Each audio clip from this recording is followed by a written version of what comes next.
আয়াত, তোমার বাবার নাম কি বলো তো?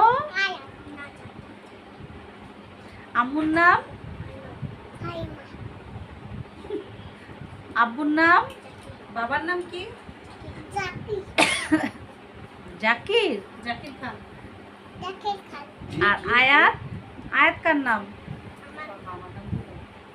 আর তোমার মামার নাম কি বলো তো? বলো। আলী হোসেন। তুমি কেমন আছো আম্মু? তুমি কি খাচ্ছো? তুমি দুপুরে কি খেয়েছো? খিচুড়ি। খিচুড়ি? তুমি ঘুমাও নাই আজকে কেন? ঘুম থেকে উঠেছি।